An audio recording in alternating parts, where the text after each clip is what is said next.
want to point out the fact that due to initial seeding, this could be another reason. We're not certain. There are a multitude of factors that shaped this decision, but of course, one of them being the ancestor tiebreaker. The second being the fact that Scarlet were seeded higher originally. Like I said, not too sure how this one works. We're not too sure how it impacts the challenge effectively, but because Scarlet were not a Division 2 team originally, unlike IMO, they were seeded initially higher, and that does mean Scarlet have gone through at 4th.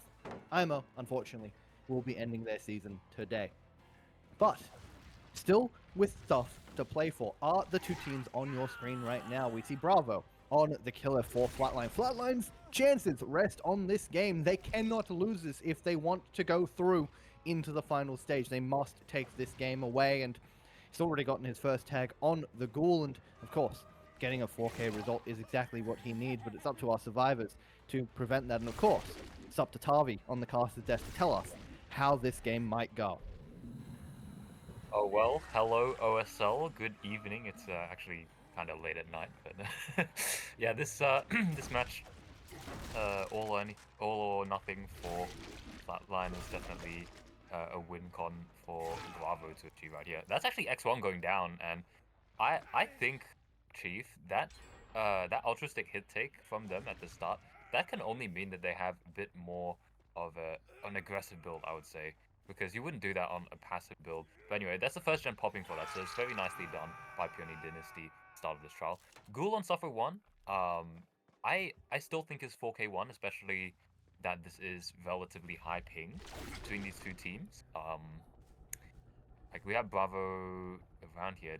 Can't get a tag immediately with the Kagune leaps, so that's really well done by our survivor, who I believe is OA. Yeah, we do see him on the Omen. So I'm curious to see what Peony Dynasty does here. They actually get the unhook, and OA gets away without a tag, which is actually huge, Chief, because that tag does mean a lot later on. But if Bravo can get this tunnel out, I still think he's in a really good position. He's actually looking back to the bottom side. I don't know if I agree with this play, because that means X1 can get away with this scot-free. Yeah, I think Bravo is looking to hold on to this sort of like bottom side 4-gen that he kind of has. He has 3, he has this Gen 8, which of course more favors the middle of the map than true bottom, but he does have 2 gens all the way deep at 5 and 7, actually Shack rather than 7. I think Bravo's just looking to hold on to these gens more so than get a tunnel out away. His caught out on this Serpent in the mid-map. Bravo's going to have him on the ground quite quickly for that reset onto X1. And something I wanted to point out about that hit take and, of course, X1's initial down is the fact that X1 had SB. He had it 99 and tried to SB away in Bravo's face for his down, and unfortunately just didn't get it off in time. But now, of course, Bravo has left X1, our boy Vinny, on the top side of the map to sit, and Bravo's hit away on hook. I guess he's got some pent-up emotions considering the fact that so much rests on this game for him, and a down on top of that gen, the active gen at 5 is crucial at this point. Ruin's going to be ticking away at that, and we do know, I believe it was Misery was sitting that gen, they have to still be close by. Bravo is on the prowl for wherever Ours Arena may have vanished to, but Sentry and X1 could be sitting healthy and pretty on the top side, trying to get these gens out of the way. Bravo's suspecting one of them to be on 3, but no one spotted out just yet. We're not too sure of their locations, but considering the fact that they aren't resetting, there's 2 gens on the top side, and there's 2 survivors that we know are up there, I would assume they're just splitting those gens and trying to get them out of the way. If Bravo does lose those gens for this second stage, I don't think he's in the worst spot, but I do think our survivors are definitely positioning themselves for outs. Once again, the gens are pretty mid, not too far deep into the bottom side, and we actually do see Zarina Misery coming in for this save right now. Unfortunately, I don't think Bravo is going to be able to block it for the entirety of the stage durations. That will just be a trade coming on out, and actually, no, we're going to opt to hit the BT of away. There's no balance landing to get them off this hill safely, so the pallet at 4 is where they will rest. Bravo's going to cancel the leaps as away doesn't vault over the pallet. We try to win the 50 there with our movement, but away, too smart for it. We'll make it away quite safely. Life does buy us some distance, but away can't take it anywhere. Unfortunately, we've misjudged Bravo's distance, and that will be his end. A second stage onto away for 2 gens popping, 3 stages for as many gens completed. It is definitely in the favor of our survivors, but it's where things can slowly get out of control, Tavi. Right here, right now. We're going to really need to see Bravo, or rather, away, play quite exceptionally well. Bravo is setting himself up to play quite plainly, but problems, actually, Tavi. One of the gens we lost was 1 at 8. I don't think Bravo or myself was expecting that to happen at all. Our split is now pretty split, and of course, Bravo is going to have a damn hard time holding on to these gens. will definitely have a difficult time, but I think as the Ghoul, and especially with that ping, he should have a bit of an easier time getting chases to be short. And we do catch out Sentry here trying to work Shack, but just gonna get away with the Shack pallet now fairly safely. And yeah, this is I kind of think this is I do agree with that like 4-gen idea. There's no real reason that Bravo wouldn't tunnel out X1 unless kind of thought, okay, well I lost this top gen already, I might as well try maybe make something of this bottom gen setup.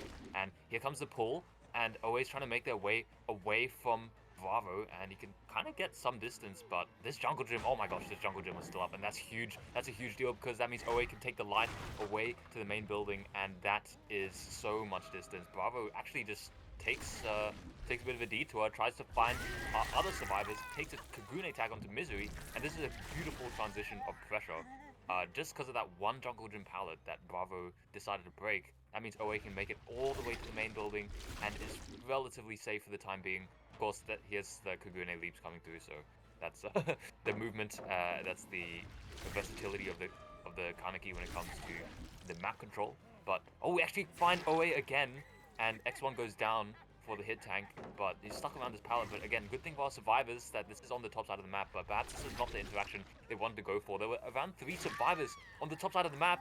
Now 2 of them are downed, and I don't know if they can get the gens done on the bot side as compensation, because that somehow Bravo just finds everybody, and that's where the tags came in before, and that's why they were so important to try and avoid. You know, OA, I said that before around that 8 gen, which did pop.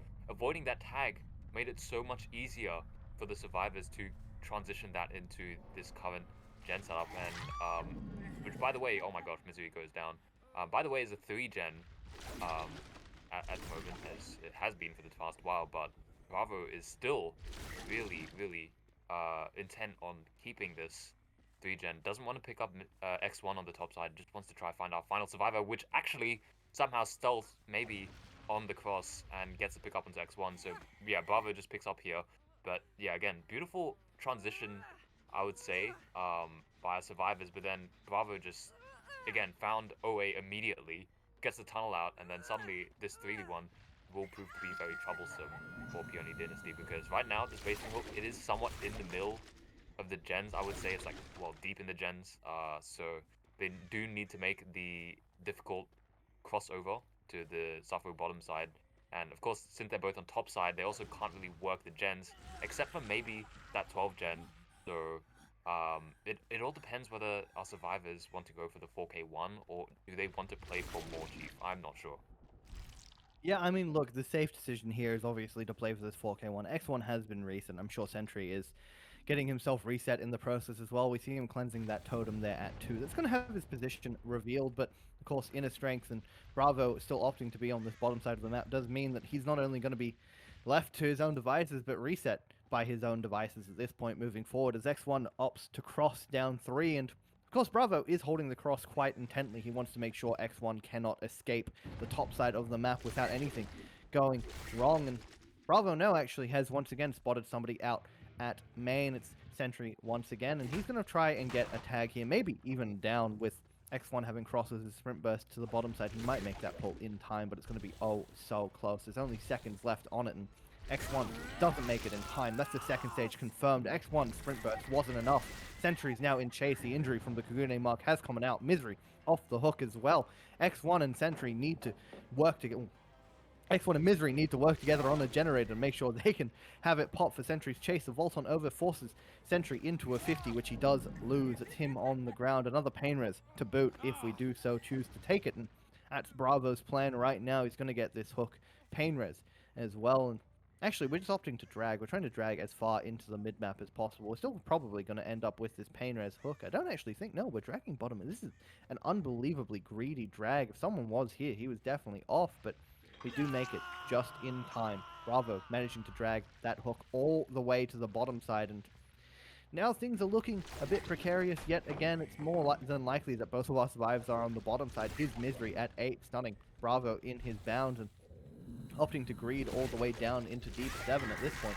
Although Bravo still enraged has a third bound to play around this pallet, and will get the tag on to Misery. He is Death Hook. If he is to get downed once more, it would force the 2v1, and of course, we can't allow that to happen whilst Sentry rather, is still on the hook. And X1 wasn't baited out by Misery's tag. He knows that Misery can just go to top side and either reset himself if he does have that option, or hop on this gen at main, which is exactly what I think Bravo was suspecting would happen. Misery tried to get on the gen at main, but Bravo's now in hot pursuit as Sentry is off the hook from X1. Once again, situation is going to prove that they will need to double. Bravo's bounce, unfortunately, somehow connects with Misery, and that does give him a free round this loop. The movement on the pallet cannot do enough just yet, but Bravo's going to play for it yet again instead. Trying to get the bite onto X1, who we spotted out here, potentially playing for a save. That's another injury on the board. All of our survivors in this trial will be downed in just a single tag, and speaking of things that will be gone and down, we had one totem left with Undying Cleanse, and that's now gone. It's cleansed at 8. The vault back does occur from X1. That's going to buy him safety back to main, as Bravo will once again follow on up with his bounds. He's going to try and cut him off from the window. As we do know, we have this pallet here that chains in quite nicely. X1 will greed to the long side. Bravo's movement might be able to do enough, but I think X1's going to make it back in time, and the swing does give him the window for free. But now, bounds to try and cut him off. We don't block him from the window just in time. He makes the vault yet again, and back to this pallet once more. Bravo will eventually be able to get him down, I'm sure. He just needs to time this swing correctly, but the same interactions happen once again. X1 will live because Bravo knows he cannot waste any more time. We spot out Misery. He is stealthing at 8 with Sentry sitting this gen safely in Shack, and Bravo once again in hot pursuit. Tavi. That was an insane chase by X1. I don't know how they managed to make that pallet work on the high ping. It's just insane that interactions went their way so favorably, and that bought so much time for our survivors to get, you know, what they wanted done. They got 50% of Shack done. That's very good, of course. Misery actually gets reset here, which is huge because that's Death Hook.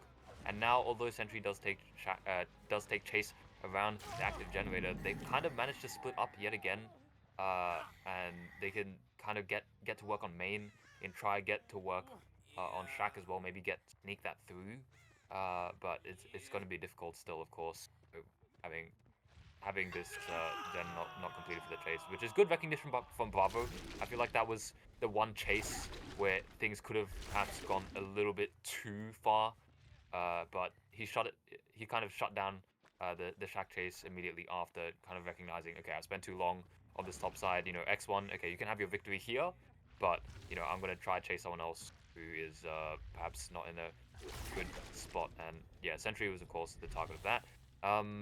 But yeah, now Bravo, though, I think, yeah, that amount of time, that's a huge amount of time.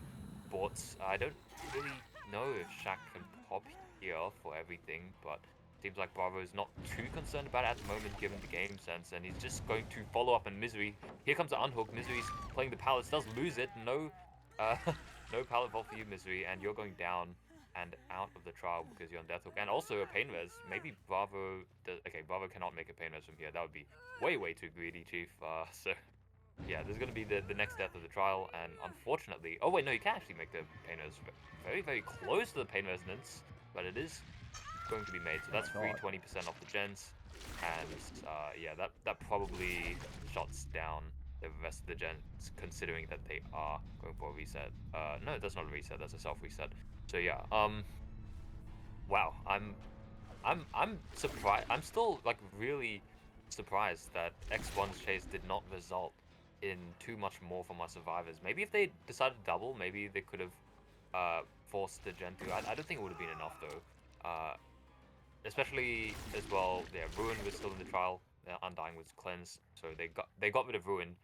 But I think it's just way too late that Ruin's out, because Ruin's already done so much here. We do check up on the main building. We did see someone through the woods, so they are trying to loot the main building.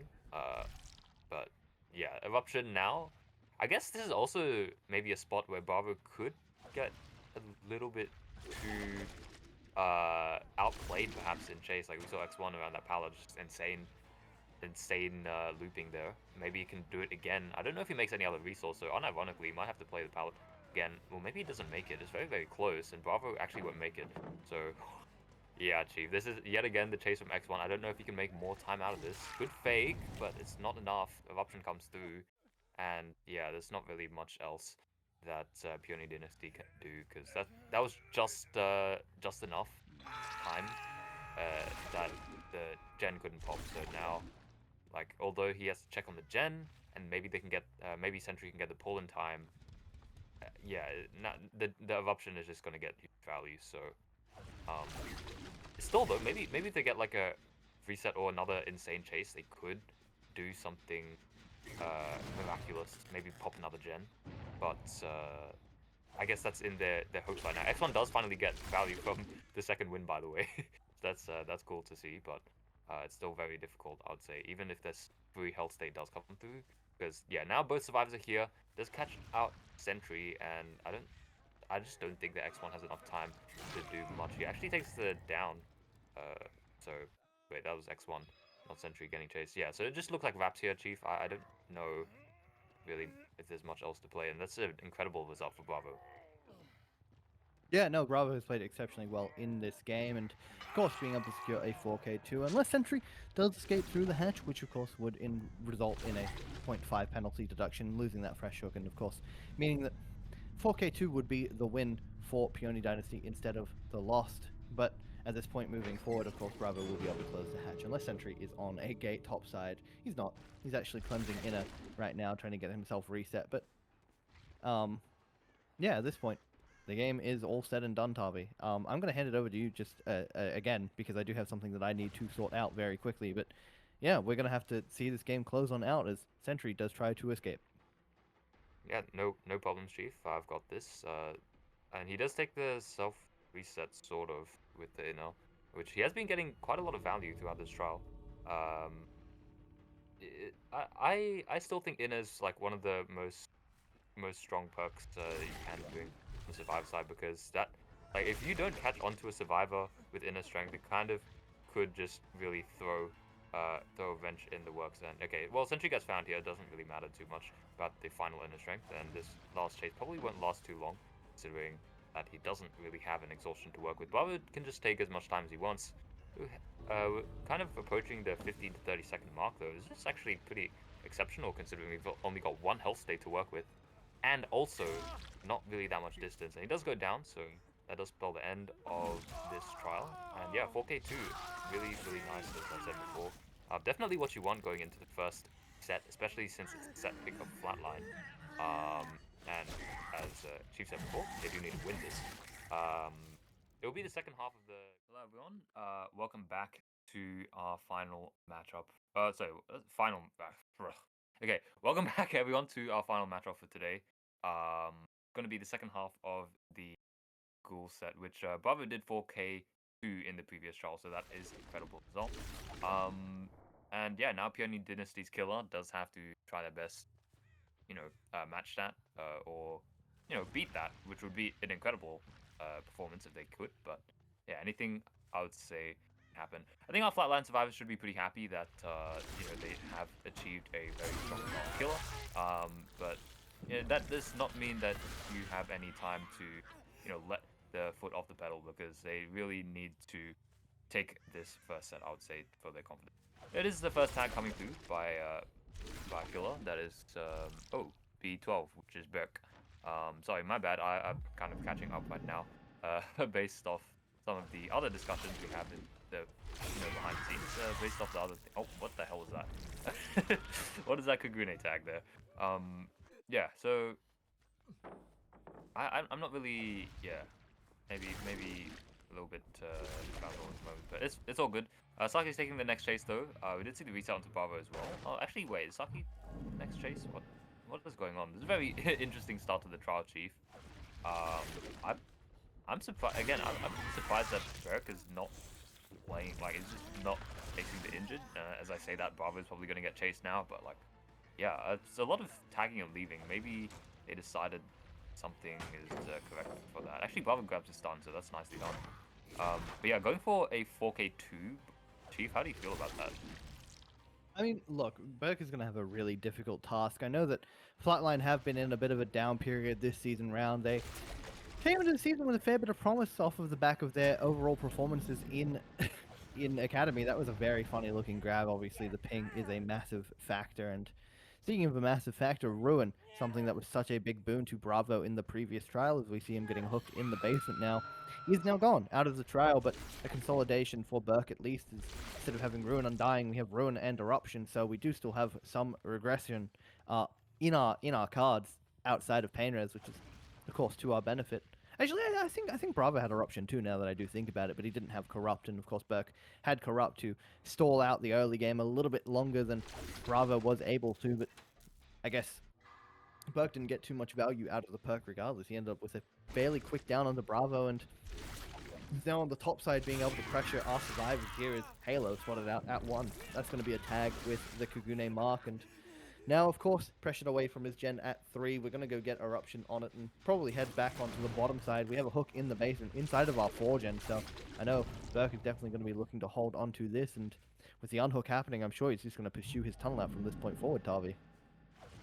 Yeah, he's back to Shack, you know, as a ghoul usually does, in like what, 2 leaps from the mid map. Yeah, good stuff right there, and takes the chase back onto Bravo. Actually, does not get the pallet down in time because Beck did double back just at the perfect moment. So that is Bravo going back into basement for a second hook, and I think the main differences I'd say between these two trials, Bravo had Ruin up pretty much for the entire duration of the trial. It only got cleansed very, very late into the 3v1. Whereas now Berk, you know, Corrupt Intervention is down, Ruin is down already, so maybe our survivors can capitalize on that. However, they don't really have as much gen progress as the Peony survivors did have in previous trials. So maybe they're fighting against a bit more of a challenge here because of gen progress. But again, we'll have to see, because maybe Bravo can make something happen. Maybe there's better circumstance here. Whatever the case is, we'll just have to see. Bravo though is going to get out. Is going to be eliminated from this trial in around 20 seconds, I would say. But that is 2 gens popping. That's not a lot of gens, Chief. That is not a lot of gens popping, I think. And you do catch a survivor trying to rotate in, and Beck is going for the M1. I don't know, actually, Micah, I don't know if you get the save here, and I think that's just the dance with me coming through, so just barely enough time with the light to make it through, and now Bravo has to go for the chase of a lifetime, has to make this last, I think, if they want to go for the best win con here, and I think just ran himself into a bit of a dead end. No, he has a window. Chief, I'll let you take this away, because this is an important chase. This is a very important chase indeed. Bravo's going to have to do his damnedest to last. We've unfortunately passed in the middle of this pallet gym, which doesn't have a pallet any longer, and of course, that would just be Bravo hopping into this locker. That's him exiting the trial at 3 gens remaining. Micah, though, has been picked off the ground. That could be Unbreak. I don't remember if it's allowed on this set. I'm not too sure. We'll get a quick look around in just a second to see if he was able to pick himself up, but could also have been one of our friends, Saki or Halo, picking him up off the ground. And now Burke on the prowl yet again. We have 4 gens on the bottom side still. Mike is still here at Shack. There's no pallet, and of course the Ghoul has a bunch of, that's not what he meant to leap at all. He definitely wanted to grab onto the corner of Shack and try to cut off Micah, but it's not paid out just yet. And of course, with the distance we gained from that, we're able to head towards 7. Burke unable to grab that our survivor Saki any longer just yet, rather instead able to get it done over that pallet drop, and Saki will now be injured. All of the survivors actually are injured in this trial right now. Mike is still somewhere on the bottom side. I'm not too sure he's been able to escape these gens, and he's definitely going to have to be safe. Another hook on the bottom side of the map would spell very big problems right now, especially if it is in the basement. I think Saki and Luca are definitely in their interest to get resetting right now. They need Micah to last for at least the reset, because I don't think we're going to see a we did see a gen pop that making me eat my words there and then, but unfortunately, I think Mike is going to be eating some dirt. We actually make this pallet at 6. I was not anticipating this. Didn't know we had it. And of course, Burke now is going to have to try and play around it quite nicely. The bounce will come out. Unfortunately, it does give Micah enough distance to make the pallet, but the delayed vault will spell his end. That was a shot and a half, unfortunately. And yeah, that's going to be another potential basement hook inside of this 4 gen. And once again, we popped a gen. Our survivors are now getting reset. It is doable from this point, Tavi. We are at the tie condition. They only need to pop 1 more gen, but right now things are looking pretty dicey, right? We need to definitely get Micah out of the basement, and we still have 3 stacks of pain res to boot. And of course, if anyone's ever quickly downed whilst Micah's left in basement, it could just spell the end of the game right here and now. But look, our survivors are crossing quite slowly. They were both on the top side. It's where they reset, it's where that gen popped, and of course, they need to cross. Unfortunately, Saki's been caught out on that cross, and that's going to be a quick tag with the Kagune marks. And Halo now will definitely have to send it towards the basement because we can't be sitting idly by. Saki will be pursued in this chase. We have the Almond at 3. We're going to drop the pallet. We're going to try and bound around, but we're playing the filler quite nicely. We've gone for the vault, and unfortunately, the bounds do come on out to cut us off. That's Saki on the ground. Micah is still in basement. Don't know where Halo is just yet, but I do see scratch marks here heading towards basement. Burke has spotted him out as the unhook does come through. We could get a tag right here and now onto our final remaining survivor. Instead, going to hit Micah and eat away at his DT. That's going to be him potentially back in chase, but no. The rotation of Halo has been caught out as he ventures towards the mid-map. Here he is at 8. He's not got any pallet in these tiles. He's only got the window, and of course, the Ghoul will catch up. That's going to be a Kagune mark yet again, and of course, 2 survivors injured, 1 on the ground, both having to mend. Burke is in the driver's seat right now. He doesn't have much to do from this position. He's just got to make sure nobody is crossing up to that slug, and with bound still in hand, pallets being depleted. Another god pallet actually here at 5, but not a lot left other than this, and that pallet we did just see at 4. Burke will force the pallet break. We're going to zone Micah into the corner, but he's going to have to last on nothing as Luca rotates to the top side to pick up Saki. He's managed to do exactly that. We're going to force the locker, but this is the second stage onto Micah, and for no gen progress, Tavi, things are slowly escaping our grasp on the side of Flatline. Yeah, I don't really know if they can do too much from this spot anymore. Although, actually, that's a beautiful rotation from Halo, and I think Burke is, well, not expecting it because he's just rotated to the top side. Perhaps a bit of a preemptive set of Kagune leaps, because this venture will not really turn out to be too fruitful. Yeah, but the previous I guess interactions for Burke were really good. You know, there were 2 survivors topside, they were both healthy. Now they're both injured. You have a hook that's getting unhooked right now. Just good timing right there. But a lot of the bot side is kind of empty now. All those good resources have been depleted. Micah and Halo are playing loop with friends, but only one of them will get out of here alive because... actually, I don't even know if Micah gets out alive, but I think there's enough distance to get out alive for the time being. But yeah, it's just really gone their way. I don't really think that survivors had enough time to recuperate from what's happened. Yeah, Taki doesn't even make the window here or the locker, and it's just starting to slowly, well, not starting to, it's continuing to slowly fall apart for survivors. Though it is not over yet, of course. One good chase, and they could be completely back in this trial. Do find Halo around Shaq, and also Micah is around the back.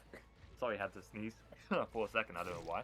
And a bit more time's going to be bought with the window fake, but again... Oh, there's actually the filler still up. I didn't realize it's still up, but Burke doesn't care. He sinks through, and that's Micah dead. And again, not really too much compensation for our survivors for this. They managed to work the gen on 8 for maybe 10 seconds, and that is nowhere near enough time to pop it. So yeah, now 2v1 is looking exactly like the previous trial, except the 4-gen is completely unbreakable. Which, by the way, unbreakable wasn't in the trial before. It was natural pickup, which I think was actually addressed earlier. It doesn't really matter, though, because, yeah, that probably concludes everything right here. Comes to slugging, though, and... Oh, okay, wow, what a find onto Halo. Stealthing on Edge 3. And he's just going to get grabbed to be pretty much GG's right now, because that is a 4K2 back-to-back. So well done by Burke and Bravo, I think, to secure those results. I do think that the previous trial was a lot closer, though, because that extra gen that was done by survivors in the early game, although they also had the problem of the 3-gen or 4-gen, they managed to really slog out a lot. I feel like this one was a lot faster. I don't know what the stats are, probably like, I think before it was like 17 minutes to like, probably I would guess 12 minutes right now, something. But yeah, a lot closer to the previous trial, but ends up the same result. So yeah, well done to both sides. We're going on to Mastermind. So we'll have to see if it comes through. Also, there's ping between these teams, as there has been in the previous sets, so that probably comes into play, makes a 4K more likely, but not assured. So yeah, start of this trial, we just loaded in and see what Burke can do here. This build, wow, I'm surprised by this build. I've seen Masterminds bring Wretched Fate even. I'm more used to seeing brutal strength. I've seen Mastermind bring Pop. I think Pop is a little bit better than Ruin, personally. But we'll have to see how this goes. Beck takes first chase into Bravo. We did find him, but he gets the first pallet down fairly safely, and actually will not make the second one, because that is... Oh, wow, that's also a dual beetle coming into play, and maybe Bravo's chase might not be as long as wanted. Oh. He's going down, and that is a very short chase indeed for Beck to capitalize on. And Ruin's also here, so 2-for-1 deal, I guess. Down on the Ruin. Beautifully done by Beck. So, yeah, optimal start. Very optimal start by Beck. We have to see how our survivors want to play this. They did... Yeah, they have barely any gen progress. Chief. So, it's already looking really, really good for team of Peony Dynasty. Yeah, I mean, look, this is a very early down. We've got a basement hook as well, which with Dual Beetle is very, very difficult to save. In fact, we might not see them be able to save Bravo until he goes second at this point, because Burke does have a pretty nice setup of gens on the bottom side. We do have 9 and 3, which are, of course, top leaning, but you can hold them quite nicely from the bottom. Actually, that's more bottom mid 4 rather than 3, so I think Burke's best interest is to stay towards the bottom side of this map, prevent anyone from crossing, and just let Bravo go second. He also has his Ruin Totem here, which you did point out is a bit of an interesting choice, but something I want to point out is Peony Dynasty's builds all night are identical. They have... Oh, wow. Speaking of things that you don't see very often, is Halo just stealthing all the way in basement. Already there in a locker, so we're definitely going to see Bravo off that hook before he goes second, just in the most confusing way possible for Berg. He's definitely going to be caught off guard by this, but he's still in a pretty good spot. Like I said, 4 gens on the bottom side that he can hold, and all he's got to do is really sit here to hold them. Ruin is something he does have at his disposal as Bravo is unhooked, but once again, they've brought Ruin on every single set. Their builds all night are identical. It's Painrez, Corrupt, Eruption, and Ruin on every single killer. I think Burke's just a fan of this build and quite comfortable to play around it. Bravo will drop Shack Pallet after getting tagged out of basement, but Burke hasn't opted to break it just yet, trying to cut him off from main. He's going to make the front pallet just in time, but the bounds will cut him off from the inside. I'm not too sure we'll make it in time. We do, in fact, and that's our safety guaranteed by this window. Bravo now towards the backside of main. Might have to play one of the fillers on the side because we're running out of distance. The killer is slowly catching us. The bounce will come on out. We're going to vault on over. Saki's going to get slapped. That's not a good hit to take, but it does mean Bravo can survive. He'll head up to the top side of main now. Balance landing to be used. Saki meeting his demise in return. He's going to get dragged to top mid now. Painrez to boot as well, interrupting whatever progress we may have, but a second generator has popped so far, Tavi. It's not one of the bottom gens that we desperately need to break, but there's another gen towards the top side. We are slowly whittling down our gens, and of course, for our survivors, that is to our benefit, and I do think Halo now is working this gen all the way at 7. He's still progressing one of these generators, and he was, of course, also... No, it's actually Shaq. He was sitting here quite comfortably right under Burke's nose, but now Burke is having to play around Shaq with his bounds, trying to bait Halo out with some patience, and unfortunately this bound will not connect, but we do know there is no pallet in this tile, so the tag will come on out. Now it's only an M1 though. Actually, no, we're looking for the throw, trying to get the 2-tap. That's a really disgusting throw last frame, and that means Halo has very little distance towards 3. Now we do see Saki coming in for a protection hit just to make sure Halo can get out of these gens, but he's not taken an ideal hit at all. Halo's still stuck at this pallet. He does have the window to chain around, but getting stuck there does mean he will meet his fate and be able to be dragged yet again into the bottom side gens. Now, 2 survivors injured, Micah resetting them in the trial. Things are getting more and more dicey every second. Burke has capitalized on the fact that his gens are bottom side, and all he needs to do is hold onto them to get a good result. The tunnel out can come later, and I think Burke now, venturing to the top side, will look for one of these injured survivors, potentially Bravo, who is infected still, even if he is healthy, and try to get that tunnel out like I was explaining. And yeah, there you go. Here's Saki at 10. He doesn't even know where the killer is. Oh no, he does. He's actually sitting quite safely at this pallet. I thought he was at the window side, and that could have been problems indeed, but Saki now will make his safety at 9. He has a strong filler to play around. This is relatively safe against the Mastermind, and of course that jungle at 8 is screaming his name if he is able to make it there in time. He's going to greed for the pallet now, but Burke does have bounds to come on out. It will connect. That's Saki on the ground, and of course he's going to get picked. This is not a pain res, I'm pretty sure, but still, once again, another hook in our gens as Halo is off this hook that we did see bottom mid, and right now the situation is kind of progressing worse and worse for our survivors, Tavi. I know that we are having chases that are kind of lasting. We're ending up in not the most ideal spots, but at least meaning that we can get some things done. And right now, this is nearly a tag onto Micah that could have spelled problems yet again with every survivor injured, or Bravo infected rather. Yeah, the position is just getting worse and worse. We really, really need somebody to have an incredible chase. We need to get Saki off this hook at this point, potentially get him and Halo reset, and then also get gen progress all for one chase. But I don't think Burke is going to let that happen. And then this early pull Okay. Then this early pull comes through. Halo's going to take it, but like, I feel like the early pull is kind of the problem. I don't know. Maybe I'm speaking too soon, but they should. I feel like they should have waited a bit longer to go for the pull. Also, Halo getting away with the window vault, that is crucial for survivors because they need every second they can get. I feel like they should have just waited a bit longer. You know, perhaps play a little bit more passive on the gens. Oh my gosh, Halo! What the hell is that with the flare? I was gonna say before. I feel like Halo, in these chases has been like you know, or like previously got the unhook in the basement, then maybe the first chase wasn't as good, but then the second one bought fairly good amount of time for survivors, so they get the sprays and the resets off. But I just don't think that early pull was the play. They could have just recuperated, got a few of the injuries, reset, and then headed into that a little bit safer rather than go for the early pull. But it's all good because of you know, that chase around Shaq lasting just enough time. So Micah also gets reset. Is that Micah? Sorry, that's not Micah. I think Saki. Man, I just completely forgot who got reset there. But yeah, 3 healthy survivors now in this current situation. They've got a 4-gen-ish on the bottom side, as there has been for the previous 5 to 10 minutes. Saki's actually going to get thrown into the jungle gen wall. And because that death hook, I feel like, again, problems for our survivors, even despite the transition of pressure that they've had throughout the trial. They have 5 hooks, but 2 death hooks currently, and one of them is probably going to be eliminated right here because Saki does not make that fault. So I don't think they had enough time to get the gen done, or like any of the gens done, unless they are like crippling it right now. But yeah, even then, it probably wouldn't be too wise to do that. So now with this death, it's going to make, as usual, it's going to make the task of our survivors a lot more difficult. But it's still pretty manageable, I would say, because they can definitely get one completed if they play optimally.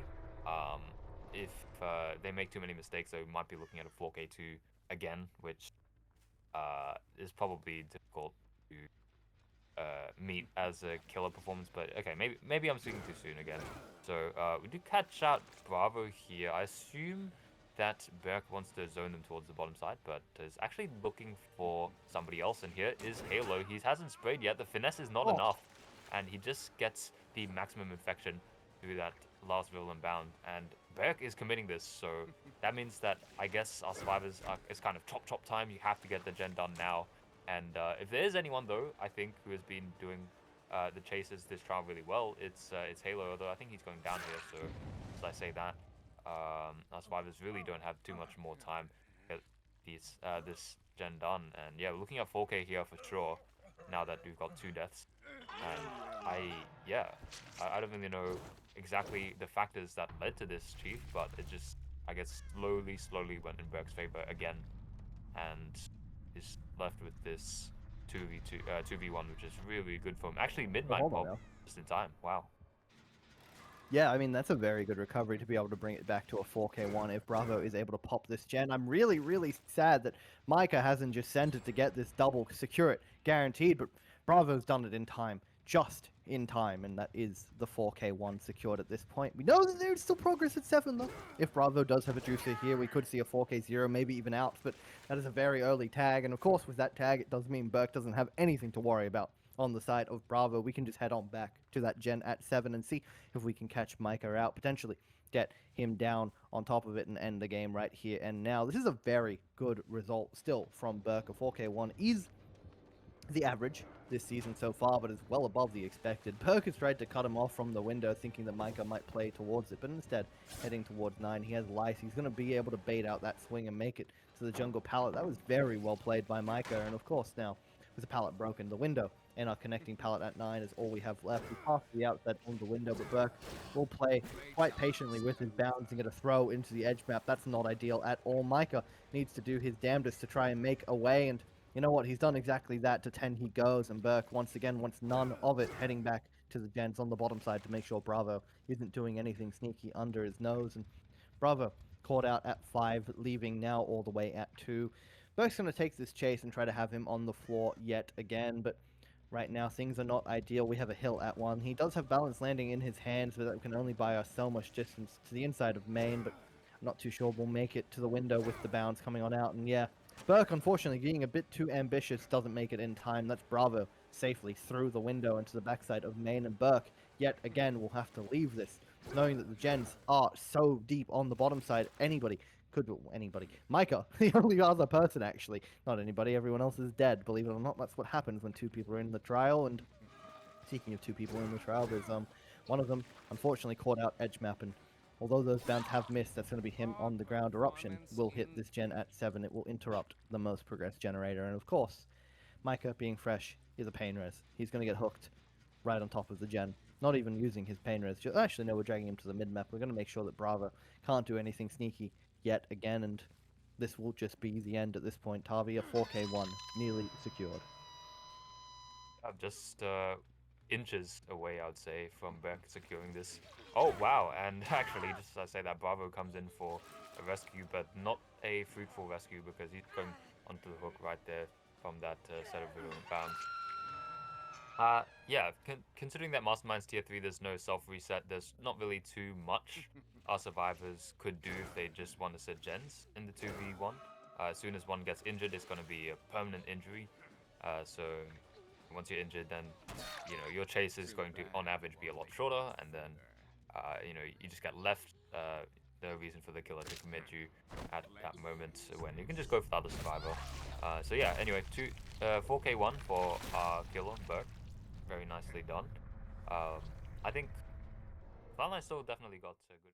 And we are back for the second half of our Mastermind set. Burke was able to collect a 4K2 result, and of course, that does mean Bravo on his titular killer has no Beetle. Gloves and Crank, the 2 additions you normally see alongside Beetle, being brought in tandem instead of the popular pick, I guess, which is a bit unexpected. It does mean the killer is a little bit less harmful in the trades, but Bravo, of course, playing to comfort at this point, and he's definitely going to need to feel right at home on the killer. That's a very quick tag. Sentry, unfortunately, losing that send around.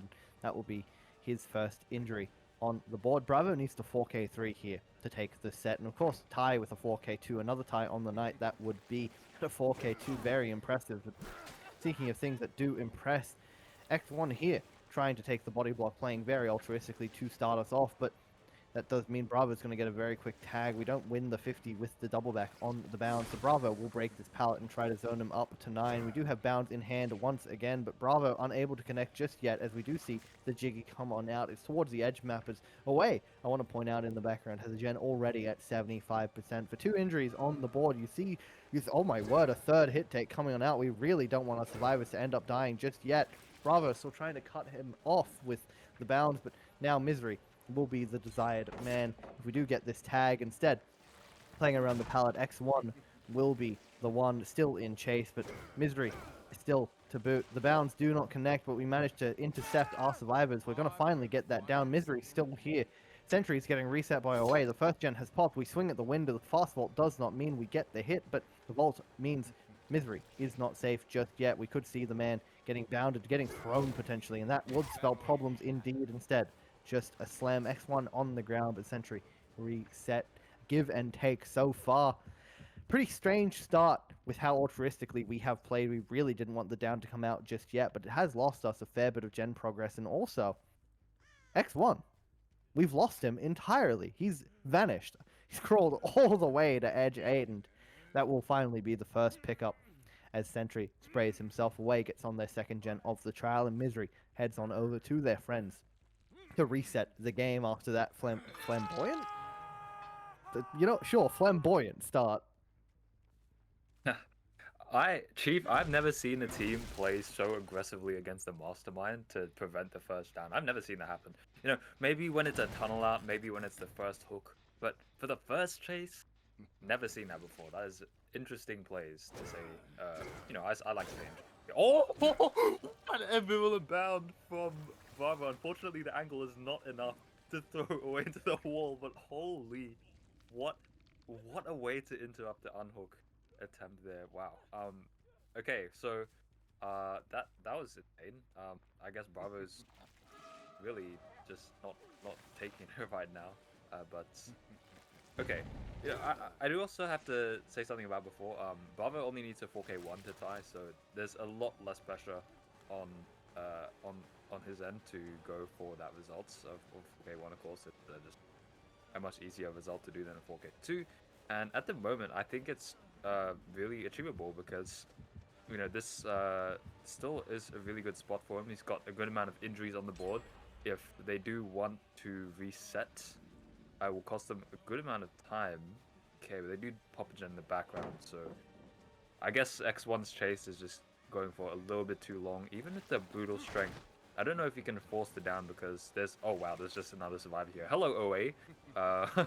There's a spray before, and now you're here to force the hit tank. And I guess because there's no beetle as well, that means that there is a throw injury.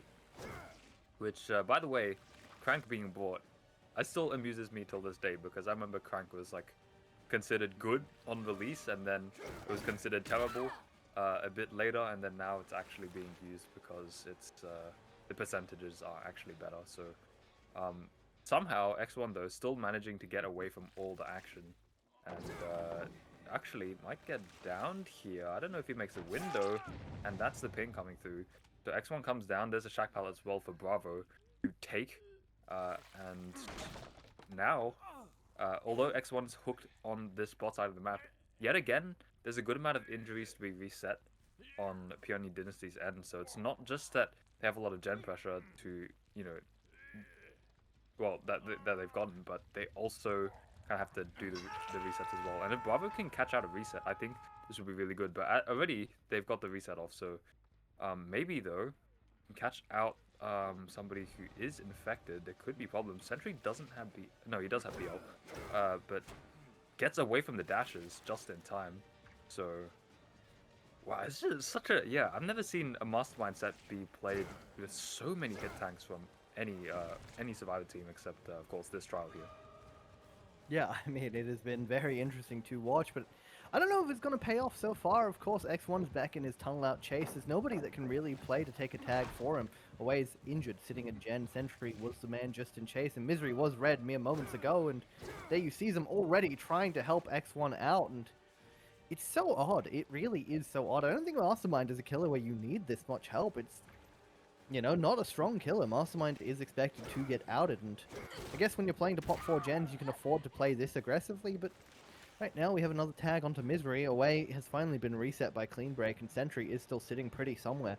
But a lot of our gens are left side. We could really play them either way. There's obviously a top side 3 gen with 9 and 11 and main, but we do have 7, 8, and 9 to hold on to, as well as X1 exits the trial. We have 3 pain reses. Misery is right here, injured as well, and has had to send it away. That's another pain res if we do so end up with it. And now that Gen at main is gone, of course our top side 3 gen has been broken. We only have infected and injured Misery here. Try and get a tag on, but the bound's missing. Bravo is headed towards 11 to make sure this gen doesn't pop under our nose. It's very highly progressed, and there's Away taking their distance into main. Right now, the concern would of course be that Sentry wraps that gen quite quickly, and Bravo is just as concerned about it as I am, and we'll head on back to the gen to get Eruption on it and have it regress as he goes and does other things on the map. But that has bought Sentry time on the bottom side to find out Misery and get them reset. The 3v1 has finally stabilized for our survivors, and yeah, just truly, what an interesting match so far. I mean, the tunnel out at 2 is not unexpected with the ping involved. I would say it's pretty normal, actually. And Bravo's done quite well to get it, considering how altruistically they have played. But I do think Peony Dynasty realistically could have had that tunnel out a bit earlier on, considering the fact that all they needed to do was pop 4 generators. Sorry, I've kind of lost my train of thought there, but yeah, I think if they had just sat generators for those chases instead, they could have popped 4 and been at the tie condition right now, is what I was trying to say. And of course, they're still quite close. They have this gen here at 11, which is very, very close. And with 3 survivors healthy, it's getting more and more likely by the second. And Bravo now on this edge map is going to get the tag onto Away, who will head towards 9 yet again. Once again, still have a nice 3 gen here to hold on to the 4K1 and play for that tie once more. 2 ties in the set if that does happen, but it does rely on us getting this down onto Away. The patience pays off. Eruption hits 11. The pain res right here. The gen's not going to pop even if they are doubling. We will not get it done in time. That's beautiful. We're sticking it though. We are sticking it for the tie. Yeah, this is for the tie, but you see the breakaway just at the last second, so they don't want to commit too much to pop this last generator. I guess it means that Sentry takes a tag here instead and tries to play around the main building, which is a pretty decent chase. Actually, I think Bravo goes for a little bit of a, a bit of a greedy pull-up of the Villain Bound. I'd just say take the M1 here and make sure that the double bound connects, or at least zones Sentry away from a strong tile. And it seems like they're going to hit the bounce landing again, but Bravo does have the double bound in their grasp, so I don't think too much will happen here. Wow, we just get another hit tank coming through. I'm yet again very surprised that this altruistic play is coming through, because I feel like it's very hurtful in the future, especially in the 3v1. Oh dear, okay.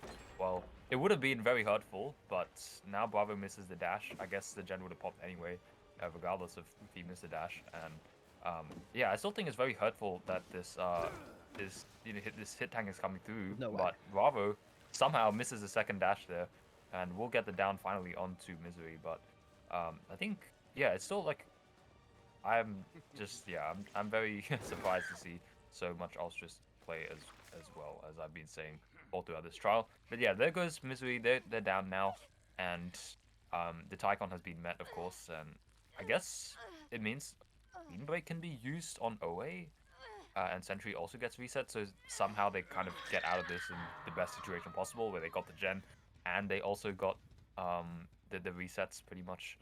But how much time do they really get out of this? Because if the kind of reset location is found, then Bravo might know where they are, but they've already, I guess they've already split up long before, so they're kind of in a safe spot now.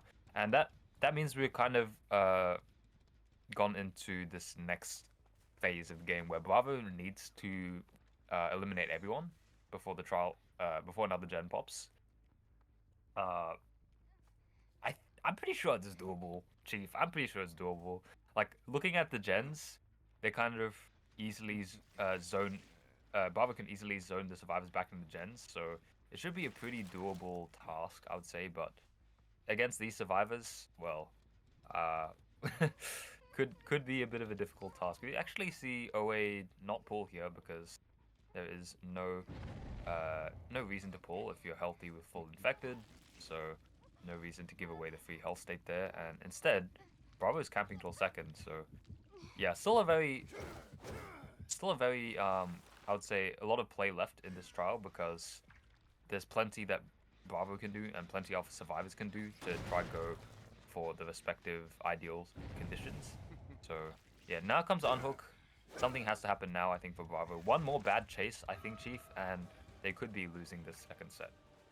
Yeah, I mean, look, Bravo having Misery exit the trial right here and now would be more than enough. There's no head-on to assist him. We did see a quick and quiet vault come on out. So, Away, the only option for him to help this chase is to just take another tag, which that stun is massive. We're nearly getting a blind off the back of that as well. Away is still here, and I'm not too sure where Nancy has gone. We've made it towards 2. We've dropped the pallet in the Serpent tile. Away is still here. We're going to bound them through. We can't do anything else. That's a throw. We're going to actually get the slam off of Misery. We both have enough distance. I think Bravo now will have to head back to the gen just because we weren't able to get that down, but it is pumping. It's whirring. We've made it back to 2 away. We'll play safely. Manages to make it to 1. The bounds cannot connect just yet. We're greeting all the way to this Z-wall. We're going to try and bound on through and get the down, but unfortunately it's not come out in time. We didn't opt to leave in time either, and that's the gen. Peony Dynasty do take the set. Bravo's best efforts couldn't come up just enough, and of course. Now, from this position away, managing to last on the edge map, making it all the way to 12, being grabbed, means that we could see out from this position. Sentry and Misery have it in their cards. They've reset. Sentry, still fresh as well. The gates are relatively top-sided, but both of our survivors may be able to play for away and potentially get at least some stages out the door. I'm not too sure how many just yet, because Bravo could realistically play entirely for Sentry, secure the fresh, and get as many stages on his end, and that would result from this position either 10 or 11, depending on what happens on away. But right now, of course, Sentry could exit the trial as well. Everyone, in fact, could exit the trial, and that would only be 7 stages. Yes, seven stages is not too many, especially considering the kill came through, I think, at 3 or 2 generators. But yeah, survivors, I guess the altruistic player is completely justified, considering how much gen progress they have. And, okay, Misery's going down now, but we do get the unhook, so I guess Bravo could take 8 stages right now. So is that 8? Yeah, that'd be 8 stages. I mean, that's not... No, that is 8 stages. Wow, my math is terrible right now. But no, he's going after a second survivor, so he wants to go for a bit more. Doesn't matter though. As you were saying, it's just not enough, which is unfortunate, because I think that had a lot of potential to go his way. It's just maybe that one chase around main, maybe it's just the accumulated time from the chases amounted to a bit too much gen pressure. So yeah, that's Peony Dynasty taking away the second set. Not what you want to see if you are Flatline, but you have to make the best of the next sets coming up, which we're returning to the Ghoul, of course. If they do make it past the first tiebreaker set of the Doctor on Dead Sands, and I do believe, Chief, that one of the last times Hello everyone, this is a slightly different looking Dead Sands, because I was in fact looking at the wrong matchup for some reason. I knew there was something wrong when, when I said Dr. Dead Sands. Like, shouldn't have been something else. Anyway, it is of course something else. It is the Oni on Cold Tower 1. So yeah, loading it back in on the Oni. Still something I think that is I would say popular set. Definitely not Dead Sands Doctor though. Very, very different dynamic, but might turn out to be fairly similar in terms of how this pans out. Do get a head on actually. That's very nicely done by us surviving the locker there, which I didn't actually catch out. X1, okay, X1 in the locker, Misery and Chase. Yes, I do know now. So yeah, very again, very, I would say, aggressive, maybe not very aggressive start, but altruistic start. Head on right away into the pallet gym drop, and we have a matchsticks tile to work with. So okay. Maybe Peony Dynasty can stop the first hit for a while here, but 1 minute's gone. Somehow we'll need to get more time out of this, and it does seem like Misery does take the first tag fairly early.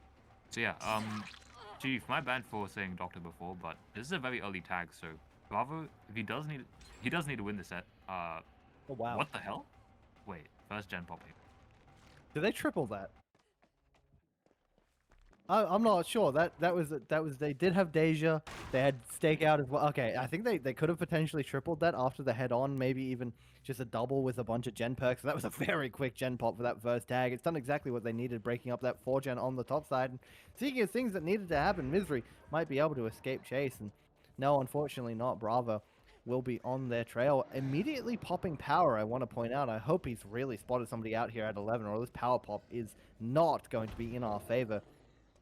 Oh, yeah, we have. There's X1 just sitting in a corner. Unfortunately, he's not going to be sitting anywhere except for on the floor in a couple seconds, aka 2 seconds ago, because Bravo got him quicker than I was even anticipating with my sentence. And that's a very, very peculiar start to a game, a triple into a random power pop that we didn't even see, into a down on a man who was just sitting idly by in a corner. That's a pain res as well on one of these gens. I'm not too sure where it is, but look, Bravo's gens are now pretty split, fortunately, for our survivors, but he does have 2 relatively decent 3 gens he can hold on to in either way. These 2 mid-map gens are pretty nice to hold. He's got one at 4, and then also that one on the logs there, and of course that links together quite nicely with Shaq, and once these resources on the bottom side have been depleted, it does mean our survivors are kind of stuck between a rock and a hard place, and of course that is unless they end up breaking one of these gens for a good set of chases, which they could do. Sentry here in chase at 9. is unfortunately potentially giving a tag right away, but no, he makes it around just in time. I think Bravo's swung a bit too early there. And of course, that does mean Sentry gets away scot-free as X1's taken off that hook and left to bleed potentially as Bravo opts to break this door. Not too interested in pursuing him right away. Knows that he only has a little bit of blood left to be able to pick up power. It's a very, very quick down early on. If we leave X1 to bleed, we can, of course, allow the use of our power to create some snowballs, but we're going to pop power on X1 yet again. He's our only bleeding survivor, so if this is a long chase, it doesn't set us up for a good early game. Oh, sorry, mid game, but of course, our early game has been sublime. We get the down onto X1, he dies on that pallet, but Bravo's looking for more. He's going to venture to 1. He knows that the survivor is nearby. Thinks that there's somebody at 11 based off of that missed skill check, and yeah, we spotted them out entirely. We've abandoned our tunnel out for potential another down. Sentries run right into us, and you know what? That's a good down to get. That gen pops on the bottom side. If someone's not picking up our survivor right now or playing safe, but yeah, I mean, look, we're going to potentially get the pickup onto X1 in the end as well with that extra downs. A boon in our favor for sure, making sure no one's here playing for the pallet safe, but I think X1's called off it, which is mighty unfortunate. Yeah, away. Not able to make it there in time, and that's going to be our second hook onto X1 for at least all of our power, but the down onto Sentry means that he is now bleeding on the ground. Bravo will be able to apply a lot more pressure now, and with another M1 tag potentially coming out onto way as they take chase around main, things are definitely in his favor. 2 gens have popped, and of course there's nothing here at 11 except for this Z-Wall and this edge. Wow, that's a very interesting setup, and unfortunately Misery can't do much with it. That's another tag. And X1 very quickly off that hook. Bravo's going to have his power back quite shortly if he so chooses, because there's 3 bleeding survivors now, and having X1 exit the trial at 3 generators remaining does set him up for probably another 4K1. Yeah, well, I would actually say maybe even better, because he's got 3 injured at the moment. So if the tunnel out did come out right now, it could be even more fortune than the previous trial, which did result in a 7 stage, 7 stage, 8 stage, fairly similar there. But yeah, X1 pretty much dead. Does manage to get away though. Has head on, so obviously will not have another survivor come through with the head on to assist them.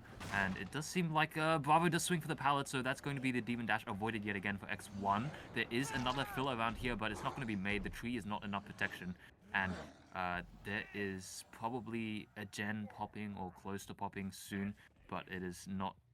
It's not. Never mind. It's not popping soon, and it means also that the resets don't come through. Which is very bad, as we can all guess, because Bravo's power's come. Okay, there's another gen in the background popping, but it's still, I would say, very bad for us survivors, because there is, oh wow, yeah, there's still this topside 3 gen still available. Wait, is it? Am I?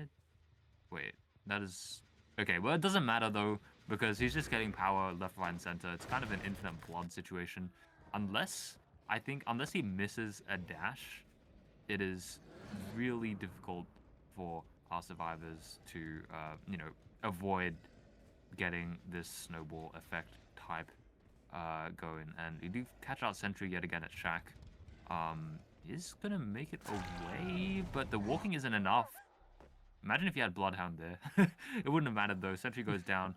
There's the next hook coming through, and because that down was short, he gets easily enough power from just some of the orbs lying around that he really won't have to worry about running out of power for the time being. Though it is said, 4K, 4K2, I would still say is a very good potential for him. This gen is really hyper, so maybe not, but yeah, 4K of any quality, I think on the Oni is a very good result. Do you actually catch out the scratch marks around? Around, oh wow, okay, around main, but Misery is just around here, going for the double vault. It was good anticipation, but doubly so by Bravo anticipating the anticipation. So that's going to be the next down very quickly. They do get the resets in the background, but yet again, fast down Chief means that another power is just coming very soon, and our survivors have to just somehow force a gen through if they want to improve their result. Yeah, I mean, look, at this point, they really do need to get back on track for this 4K1. It's Going to be really, really difficult to beat this 4K2, but Bravo is definitely setting them up for success right now. And of course, that will take us right on back to our first set of the Ghoul if Bravo is able to take this away. And I do think a 4K2 is, well, once again, kind of setting Flatline up for success at this point. It's a very, very strong result on Leone, but Bravo right now is going to have to get another down, and Misery is spotted out here. He's able to greet that pallet quite nicely, gets the stun. Well, not the stun, rather, just forces the break and can make it to the next pallet. Going to try yet again, but unfortunately, Bravo swings right on through, and Misery cannot react in time. The ping has not done us any favors, and we're just going to opt to take a pick. We're looking towards the mid-map. That was a little bit scary, opting for the swing out just in case, but I was more worried about a beam than a pallet save, Bravo. I don't know about you in that situation, and things we do need to be worried about as well, of course, is one of these gens. We can see 4 and 11 from these positions, and I do think those are the gens we would be splitting at this time, and we know that 4 has this little bit of progress. It's not got much at all, and one of our survivors is obviously very close by. The scratch marks leaving the generator have been spotted out as they venture towards Shack, and there's still so much blood on the map, as we can see. Blood just left everywhere from Bravo's previous powers, where he was able to snowball quite effectively, but away now, healthy here at Shack has been spotted out with power in hand for Bravo. This could result in a very quick end to our Slayer, and that would be yet another pain res. We tried to bait out the Jiggy Vault into Shack, but actually the survivor's in Shack all along. He's there in the locker, and it didn't pay off for us at all. Bravo's caught onto it, and that's going to be him grabbed yet again. I think that power was so quick, Tavi, that we might be able to just grab power yet again off of this hook. I'm not too sure if we have hull. We might have. I didn't get to see how many blood orbs we had, but it's more than enough to grab our power, and that does mean Bravo is once again in such a strong spot. Even if we are on 11, Bravo doesn't have much to do here. He can play quite aggressively for that gen with power, get another down, potentially have Misery exiting the trial, but Bravo might have spotted somebody out just here at 4, popping the power on whoever's saving away now. Unfortunately, it is Misery who gets shot down through that pallet. That can be them exiting the trial yet again. I think we have more than enough power to be able to grab it off of that hook and force a 2v1, have power in hand. Kind of how the Oni ends the game there, and then, you know what? Bravo's done exactly that. Very well played by him, and yeah, looking like a 4K2 more and more as each second goes by. You know, what's insane is that this generator at 11 was at around 50 to 70% progress around 3 minutes ago, and it's still at 50 to 70% progress right now, even with the amount of pressure that our survivors have put onto it, which is, it actually surprises me that our survivors didn't get the gen done, because from watching Bravo's POV, really didn't check on the gen many times. He just kicked it once with Eruption, then maybe Pain Resed it once or twice, and really didn't check on it again until just now, which did confirm that it's nowhere close to done anyway. So yeah, getting that game knowledge, really, or game sense is, really nicely done by Bravo, because I would have been more concerned about the gen there if I was in his shoes, but yeah, again, it's him piloting this killer. He's got the game sense, and he's locked in right now. Does miss the dash, but I don't think it will matter too much, though, because Survivor here really doesn't have much to play with. Away, though, does have enough distance to wrap around, and now Bravo is just holding the M1 up, and here comes a grab, so not even too much lost out of this venture anyway, and it just seems like wraps at the moment. I don't really see a way our survivors can pop this last gen unless, again, like a miracle does happen. So yeah, just really well played by Bravo. I think that initial triple was a bit of a downfall for our survivors, because they kind of committed. Well, okay, it's hard to say, because our first survivor in Chase Misery, they dropped the jungle gym, and then they started running topside, but the problem is the topside was the uncorrupted area, so then the other survivors were like, okay, we gotta push through the bot side gen, but then sacrificed that for other.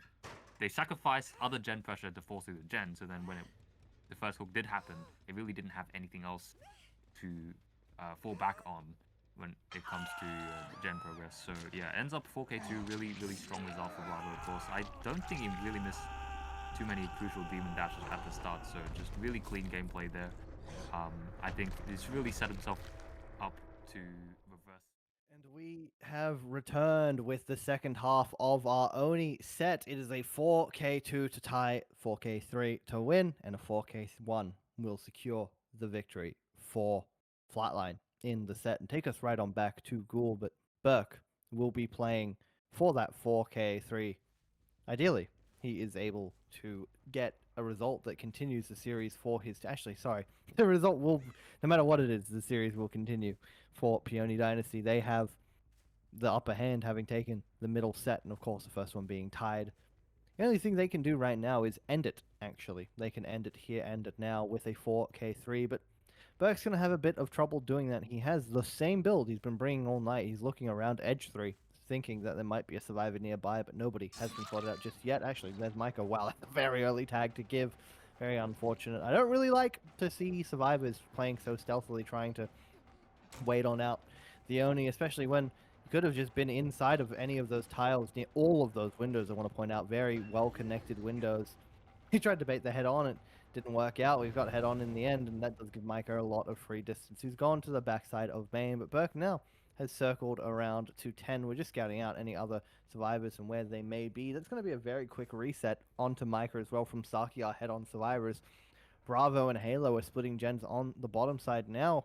Not too sure where they are, but they're definitely not at 4. Burke has just spotted out absolutely nobody there, and all in all, a very interesting start. We've abandoned the chase so quickly onto our first tag that I don't even know if we got power for that tag just yet, Tavi, which is very, very interesting. But this pool of blood may spell other news. We'll just have to wait and see. Yeah, there you go. Never mind. That is the power gained. And situation is a little bit dicey now. Bravo is still sitting like nicely on one of these gens, and my word, this 3-gen is quite nice indeed. And I guess now Burke's plan is going to be to get one of these downs rather quickly as our survivors do try to stealth away. They've just been spotted out in that tile at 8, but Burke's prying eyes were unable to spot him out.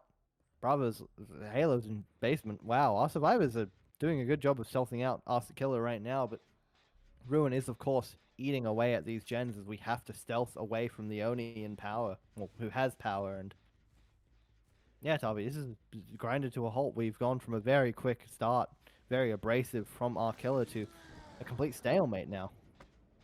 I just love it when when there's so well. I mean, I love it in like a kind of salt, kind of what do you call it? With a grain of salt. There, take that with a grain of salt, because when I say love it, it's like it's just funny to see how it all pans out. You know, have that really fast stealth first chase. Oh wow, beautiful head on follow up by Saki here.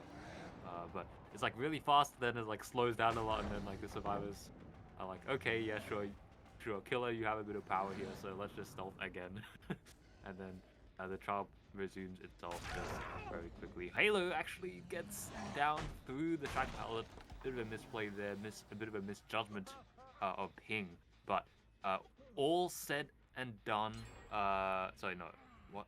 No. In the end, the survivors for 1 gen. So yeah, all said and done, whatever. Burke loses the power. Probably won't be able to get anywhere close to that meter back to full, because it just fully depleted, as we saw. So it means that a bit of work has to be done to get it back, which will pretty much have to involve getting a tag.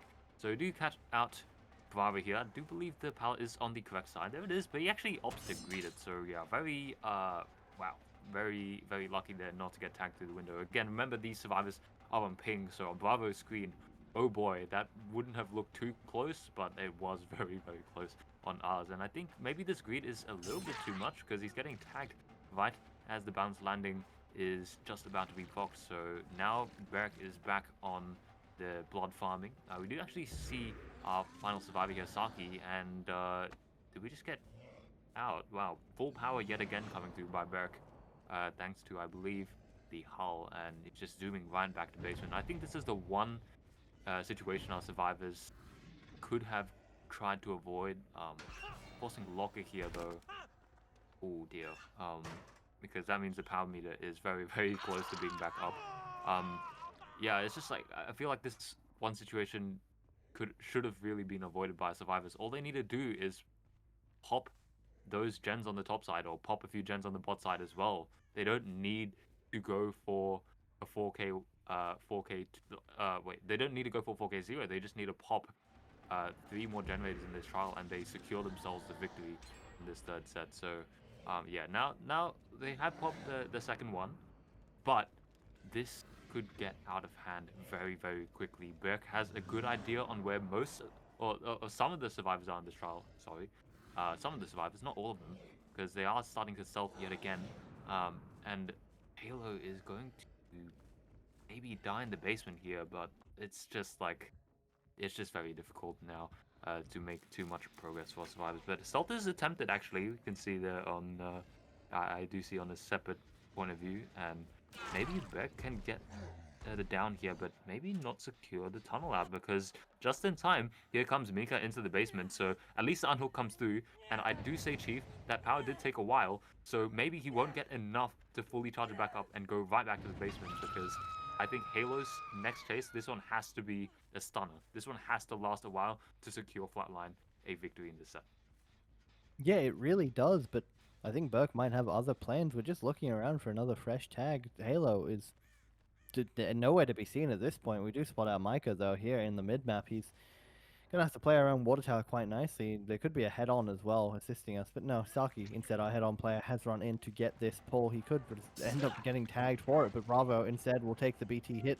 Being able to make it towards this jungle gym at 10. Ruin is still ticking away at this gen, by the way. And also the gen at 4 that we knew that Saki had wrapped mere moments ago. At this point, position is pretty interesting. Halo is still bleeding somewhere on the map. Burke might be able to get power from it at this point, but now the reset has come out. I'm not too sure where it is. We also see another reset on the top side. This reset was at 4. Right now, of course, Burke is close by. He's collecting all that power. He knows that there are survivors close by. There's one on the bottom side, and of course, our tunnel out here in 3. He's running towards that reset, but also towards main. A very strong resource for him to play around, but Burke is loosely trailing, still looking for this power. He knows that another reset has to have occurred, and actually didn't need to go find it at all. He only needed a single blood orb, and that's his tower collected. He will vault off the Halo now. Going to pop the power and definitely try to get him out of the trial, but he's holding distance nicely around main. He might make it back to the window just in time. The power has been popped. The dash will come on out. Unfortunately, it's been interrupted. We've anticipated a head-on that just isn't there. We're sitting safely inside of main. Of course, that's going to be us cutting off Luca as he rotates towards this tile at 2 inside of the RNL. The pallet is here to play around, but B12 has tried to bait it out. It's worked out in spades. It's Halo on the ground.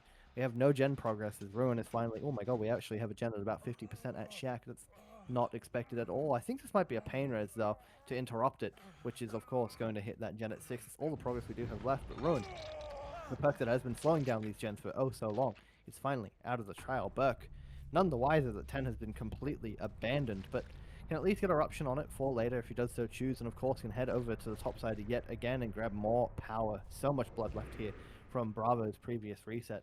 As we do enter the 3v1 at 3 with pretty decent gens to hold on to. These gens are split, but at least holdable still. We have a nice little cluster on the bottom side connecting towards 3 with 6 and Shack to boot. And this is where our progress is, Tarby. We're going to be able to get Eruption here. The 3v1 has begun. Bravo is able to...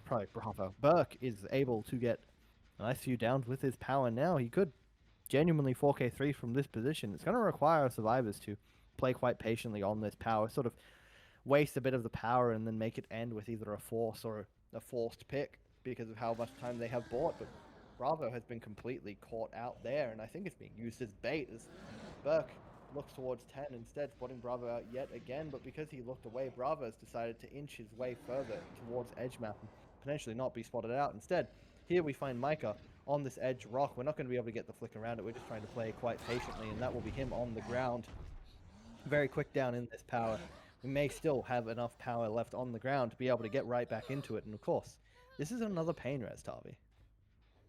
Yeah, this is just all stemming, I think, from that one early tag and then that one early power pickup, thanks to the hull. Usually, I don't say that the hull is the add-on that should be brought into the Oni trials. Usually, just bring in Fang, but I think Berk has gotten so much value from hull in this trial. He's managed to pick up a lot of power orbs just by roaming the map and just capitalizing on the relatively short power chases that our survivors have. And you look at that, we just get another free tag onto Saki. There's plenty of power. There we go. There's the full Demon Fury, Oni Fury that is ready, and it's just ready to be popped, ready to be downing survivors again. And yeah, just I think that one. Okay, I think yeah, Micah's probably dead here because not really much to do. That one, like that one early tag, and then that one power pickup, I think has just really shaped this entire trial. It just, yeah, I just don't see how this would have been possible without finding this very survivor here, Micah, on the edge map within the first 30 seconds of the game. And right now is not in fact Berk who's fighting for the 4K2, is in fact our survivors fighting for the 4K2, because they seem to be quite behind on the generator progress thanks to the amount of power usages that Berk has managed to use here. And now with this like whatever 10th 8th power pop, is finding out Saki, who does get the safe pallet drop. Okay, good job Saki there, but I don't know if you can survive too much longer again. It seems like the pallet vault will be made, but there's only so much you can do until you're down, I guess, by Berk's Oni. So there comes the final pickup, the final pain res as well, most likely. And yet again, our survivors just not really able to get out of the current cycle. They just down someone, pick up the orbs from the hull, not really run out of power from that interaction, and yeah, just continue applying eruption and so on until the gens just rot to nothing, which they aren't at nothing right now, but it's very, very close to nothing, I would say. Yeah, just look at that. Shaq, not really too promising at the moment. Had maybe a bit of promise a minute or two ago, but it's just been, bombarded with the eruption aggressions and so on, to a point where it's just at the same progress, even though our survivors have been committing their percentages into it. So yeah, B12 pick up power again. Might opt to go back, but is actually chasing Micah here. Does maybe make the edge map. So this might be a chase that is very important, but no, they just go back into Shaq. They're probably going to die on the hook here. And I don't know if our other survivors can double out the final generator to secure the Tycon. It does seem like on the HUD, they are getting it successfully done. So it is just long enough to secure that Tycon, but this trial was very, very close. Chief, it was very, very, very close. I think a little bit closer than our survivors had wanted, and definitely not as close as they wanted it to be, because they did want to take this set to try and make the reverse sweep a little bit easier. Because right now they're still working with 1 point down in this best of 3. There's not really, well, there is still play left technically, but it is very difficult, of course. Yeah, I mean, at this point, this is more leaning towards yet another tie, which means goal can only be decided, or the decider, rather, if Peony Dynasty do take it away. If Flatline win it, we will be heading back to the Oni yet again, and boy, oh boy, that does set us up for a long night indeed, but of course, there is still game to play here. The 4K1 technically possible in the 2v1 with the Oni in power. Pretty unlikely, but we've seen crazier things, and right now Burke might have spotted out one of the survivors towards the edge map. Actually, he's second guessed himself and is just still searching around, making sure nobody's lurking here. And yeah, the check does suggest that maybe one of our survivors can't be close by. Instead, popping a power to head over to main. Now, this is actually where the game could be lost if this power goes completely to waste and we're able to get a lot of gen progress for free when the killer is in M1 state. Could spell the end, but Saki, Burke is, I think he's crouching. Oh, he's in the locker. No, he is in the locker. He's been grabbed out of the locker, and that's Saki going to be on the hook, and Bravo screaming at Shaq. He's not going to be able to pop the gen in time, I don't think, unless by some miracle he's got 36 generator perks and just I don't know, pulls out a miracle here to be able to pop that generator. It's yeah, like 20%. So no miracles to be seen. Unfortunately, he's on Tensei. Bravo, we'll have to play out this final chase. Yeah, he will have to play it through. There's no Shack pallet available, and he didn't have too much distance.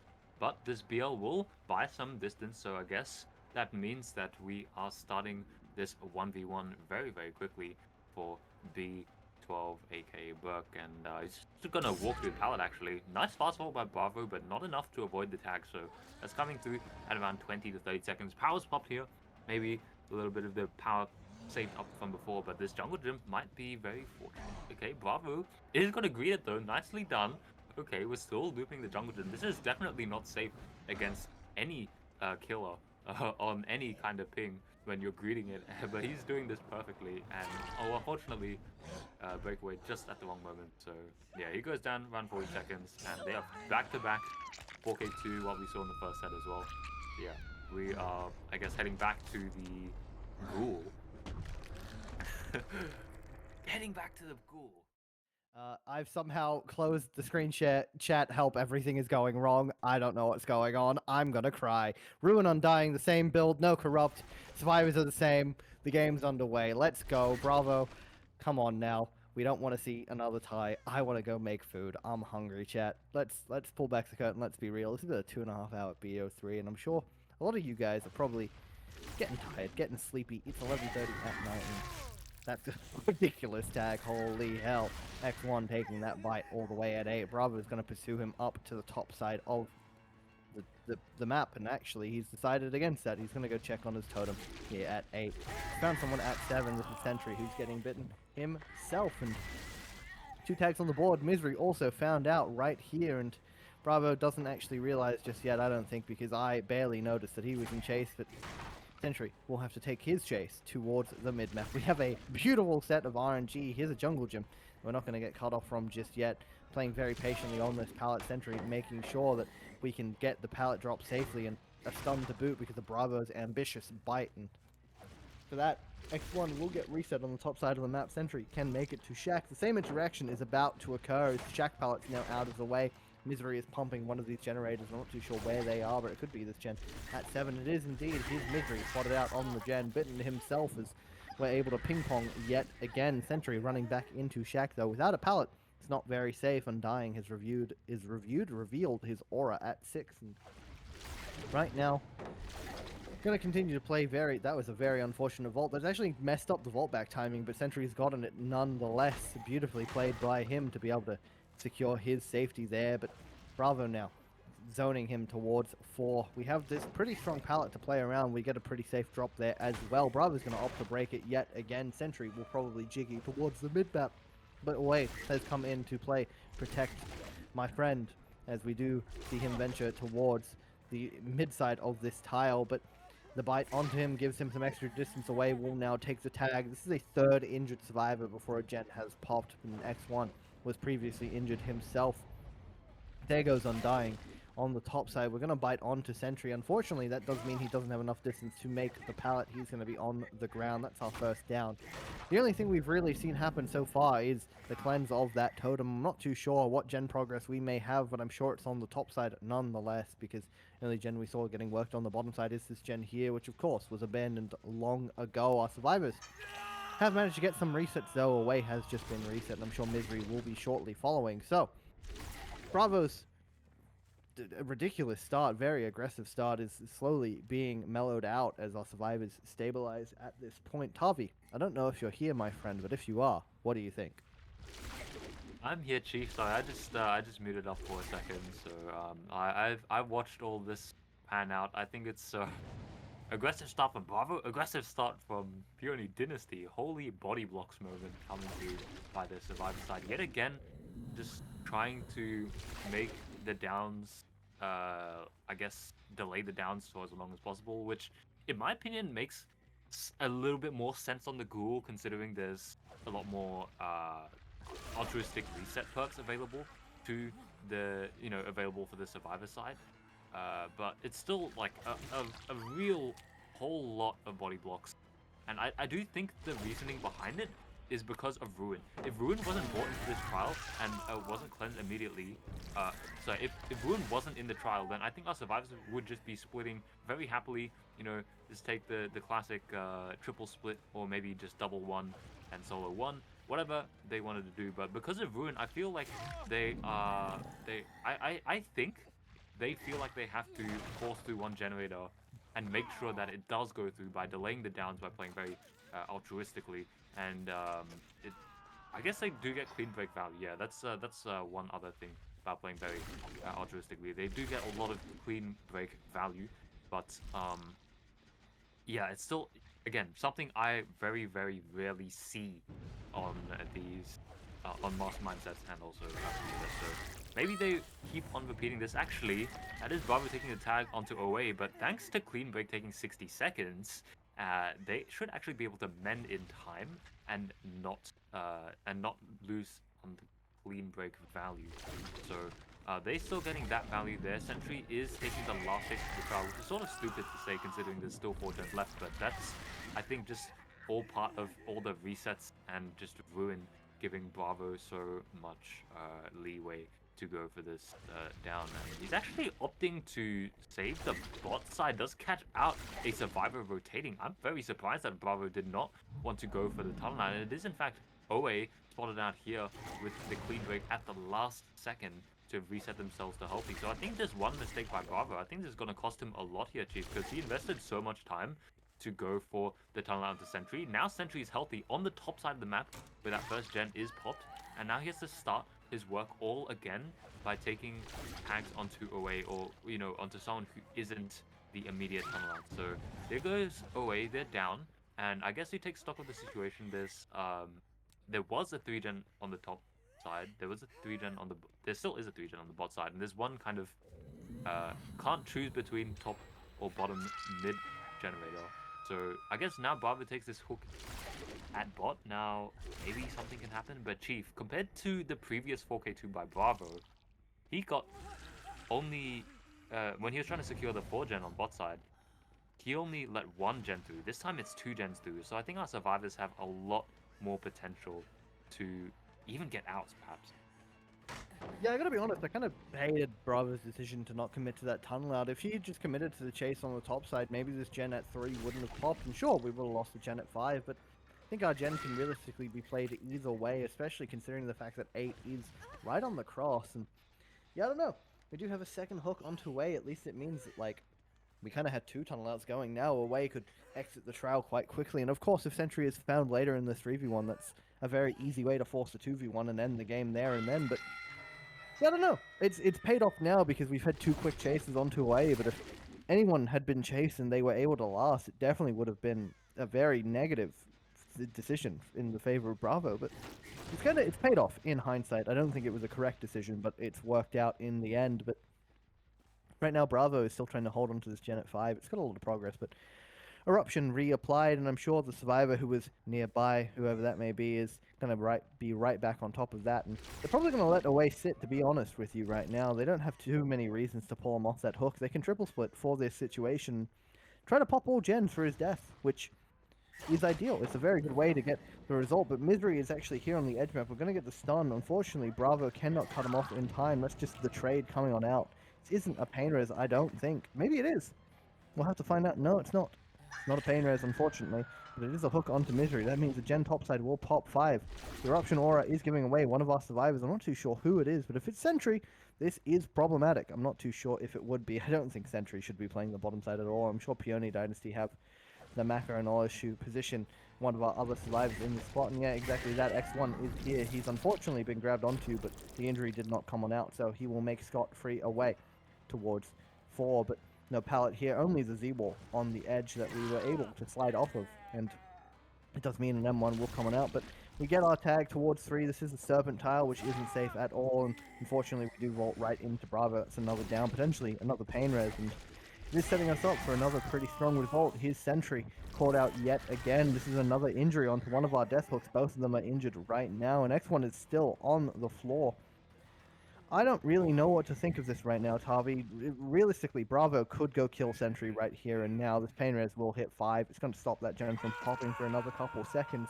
Or if Away is found on the bottom side, forcing the 3v1 would spell an end to the game. And I think our survivors are aware of this. They're having to slow down entirely. And I don't know, the position realistically could go either way from this point. I'm quite nervous for the side of Peony. I don't think a 4K is what they were anticipating yet again. But Bravo has real potential for it, despite how altruistically they played in the early game yet again. Yeah, I don't really know what's gone wrong with Peony Dynasty. Perhaps the start was, I will still think that it's a very strange start to the game, seeing so many hit takes. Um, but now it's sort of just like like all the vulnerable survivors have just been found, and I guess OA gets the clean break off just in time to save themselves right there. But they just don't have the gen progress right now to force Bravo to play a bit more defensively. Somehow though, OA actually gets away with the pallet drop and will continue X1's legacy from the previous trial on this pallet. But okay, I guess that's the pressure which they were looking for. That one bad chase by Bravo does turn back around and maybe bite him a little bit, because he does not want to chase around main building, it seems. He just wants to head back to the generator setup and find another survivor who is perhaps a little bit more a bit more mispositioned. And it seems like they're actually committing the generator. They let go in time, but Bravo gets the kickoff. That's a 5% base regression, and that means that X1 gets a spin burst off, but not the generator in time. So yeah, very, very crucial interruption by Bravo here. I think other survivor Misery probably should come in to pressure the generator, and maybe we even get a Death Hook survivor to hit tank for X1, so they don't give away eruption as quickly. But it seems like they're not doing that.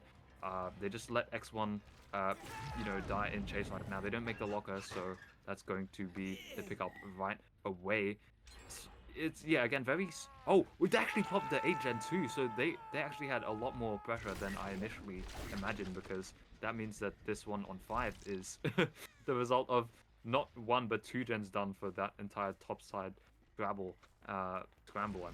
It's just like, wow, okay, I guess that's where all the gen progress they had, they invested it all into gens that were very, very close to popping instead. So yeah, but I think it's now in Peony Dynasty's best interest, now seeing that the pressure is really on their side, that, okay, I was going to say, go take hit tanks to get the final gen done, to make sure the survivor is safe, but they get it done just like that. And now we're playing for stages in Bravo's case, which I think is not what they were looking for. Perhaps maybe it was a bit too comfortable with the position previously, seeing 2 generators on the board, seeing OA very, very what do you call it, very tempting to go for the tunnel out, but it just, I guess, wasn't enough. It wasn't enough to secure what they wanted. So yeah, that's the gate open. I think Misery should be able to at least make a bit of distance, but whatever the case is, Chief, this is looking like around 9 stages, which is a really respectable result on the Ghoul. Definitely a complete turnaround from the first set, which was 2 stages. Sorry, 4K2, not 2 stages. So yeah, much better than the previous trial, but it's still, again, very, very possible for Flatline to go for this win con. So wow, I'm just still very, very surprised and very questioned by Bravo's decision. You know, he's taking the tunnel out into Sentry, but then his like last second is like, actually, I'm just gonna try defend my bot side gens instead of chase the Death Hook, and then tries to commit that other path, but it just like didn't work. It seems it didn't work. It didn't get the 4K, and it's now not even being able to secure this final death onto Misery. I guess it would be 10 stages if he gets Misery, but anyone else would be 9 stages, and at the moment it's 8 stages. So like, I don't know, 8 stages is definitely a big difference. Yeah, I mean, look, we were expecting, wow, okay, and our survivors are going for a reset. They can just get forced out. Misery can't leave this pallet, and yeah, unfortunately, there's way on the ground. We're going to not be able to force him completely out of the trial, but we are able to stall longer and longer as Misery is sending the bottom side now, but I think they're just going to have to play around this filler. Bravo's just walked right on through. Yeah, smash it. If he is able to get a stun, that could spell his end, but the bound onto him does mean he's sending the gate. We're not going to be able to get... We do actually get the body block, but look at that. A beautiful cutoff does mean that Misery will have to enter the trial yet again, sending the bottom side once more. We just can't do anything right now on the side of Misery. We can't jiggy away. The Ghoul will catch us. We can't send the gate. The Ghoul will catch us. We don't have a pallet to play smash it on. I think we're just going to be dying to the timer, and unfortunately, there's no jiggy here at all. Away. Unable to get there in time, having just been reset. I would have loved to have seen one of them die for Misery, at least, but no. That is 10 stages for Fresh for our survivors. Yeah, really solid result still. You know, he popped all 5 gens, got stages out the door. That is setting a very threatening win condition for the next killer, which will probably just be Burke again. Hello everyone, welcome back from from our short intermission. So yeah, Peony Dynasty just took away 10 stages on the Survivor side, which I think is a pretty good result. Now the only issue is for them is that they got penalized, so they do need to get more than 10 stages on the killer side. But I think I think 10 stages or 11 stages as a win con should be pretty achievable. Beck's loading in with literally the same loadout we've seen this entire rodeo, so I think it's probably comfortable going into this. And it finds us first survivor very, very quickly, trying to cross Bravo. That is a little bit presumptuous that you'll be able to get away with that. So yeah, first tag comes through, not even 1/4 of the way through the drop. So yeah, off to a really good start here. Beck gets the first down. Come on, this is 11 stages. I think we're looking at this horizon.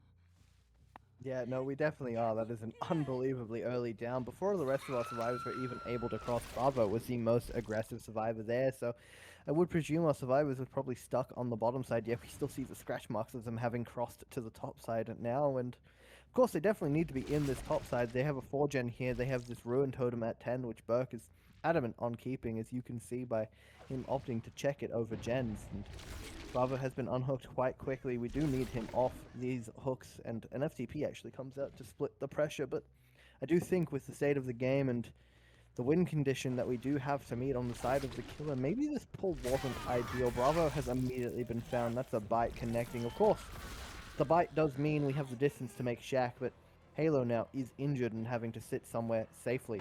Probably one of the top side gens, which, to be fair, isn't ideal. Bravo, after this chase, can just be abandoned, and a hook on the top side could be favored. But right now, Burke is going to continue this chase onto Bravo as he makes towards the Shack window. He will make the vault in time. Unfortunately, Burke's vault, to follow on up, isn't off of the back of the survivor, so he gains that little bit extra distance here towards 7. The pallet break does also mean the bounds have a delayed cooldown, and the pallet at 8 is our preferred location. We can't get the cutoff yet again, but we do get the vault into Bravo, and unfortunately, we cannot vault back anymore. That's Bravo on the ground at 5 gens yet again. This is going to be a pain res as well to interrupt the most progressed gen that Micah is sitting on. He won't pop in time. That's a very bad sign for our survivors so far. 2 stages of 11 needed. Main is actually being doubled as well. That's so problematic. Our gens will pop, most likely, but it's all of the progress we do have, and actually 2 has been interrupted in time. That's Saki having been pressured away, but 2 of our survivors have been caught here at main. Micah will be taking a tag as the pallet was blocked. Saki will finally pop that gen, but Halo cannot do anything but play safe as well. Saki needs to be rotating for this unhook because of down onto Halo here, which is likely could have just occurred, but Burke, unaware of the fact that our healthy survivor is just sitting safely on that gen. They were greeting so heavily and didn't get the unhook. Burke, none the wiser. He's actually just lost so much ground due to that lack of information, and unfortunately, our survivors were given back probably something they didn't deserve in that sense. Although, Saki now is running in for the trade. B12 doing his best to try and prevent it, but we cannot get the block in time. Instead, we're going to take the trade. Maybe we take the pick, but no, I think Burke is aware that all of our gens are out of progress, and we can just continue to chase up on to Bravo. The reset has been found here. We're going to take the tag onto Halo to make sure he can't protect our friend, but that does give Bravo the extra distance to make main. He'll vault to the inside now, and soon Burke will have his bounds back and be able to play around this pallet, but it has been dropped. It does give Bravo the distance he needs. He takes the vault instead, doubling back, but unfortunately the send away comes out at the wrong time. That's him on the ground and dead out of the trial at 3 generators remaining. 2 survivors are also injured on the board. Tavi, they are on the bottom side actually. See Halo mending himself there as Saki is our most top side survivor, the only healthy survivor remaining in the trial. Things are not looking good for our survivors. They need to pop 3 generators in this 3v1, and with the setup I've just seen on the bottom side with these gens here at 7, 6, and bottom mid, it's going to be really, really difficult. I feel like Burke has just done exactly what Bravo could have done in the previous trial. You know, he could have gotten the tunnel out fairly quickly. Perhaps Sentry was in a better position than Bravo was previously, but yeah, it's just unfortunate that didn't occur previous trial. Beck though, still looking really comfortable here, does find the 2 injured. Halo does make the window though, so I think Beck's just gonna go back and pick up. No, actually going for the slug, going for the snowball. Very, very, I respect that very much. And because Halo does not make this vault, no resi in play. Now it's just a complete scramble for Flatline to continue this trial. But again, it just seems all but over at the moment. Maybe I shouldn't say that because, oh, does the tag come through? The tag does come through, and that is very, very bad because now I don't think our survivors should be able to get out of this without payment of a lot of sorts. Like, there's just realistically very little chance that Micah can somehow get reset, or any of them can get reset from this position. Halo doesn't make the window, you're gonna get grabbed, and it is just, yeah, a scramble to get everybody up at this moment. So Beck does secure the hook. Saki probably does not get picked up in time, which I think is just, yeah. Oh, it does get picked up in time, but the amount of time it took was too long. So that does mean Saki is back on the floor. Micah is the only one up at the moment, and it is just closing on this 4K3 result, which Oh my does come God. through. The power doesn't drop in time. So yeah, back 4K3. Regardless of quality, that is plenty enough to secure the 11th stage win con. And yeah, that takes away Peony Dynasty's 2-0, which was, I think, wow, quite well fought by Flatline. I think perhaps uh, perhaps they could have gone for a play in the Oni set, but unfortunately, just like the Oni did not go in their way.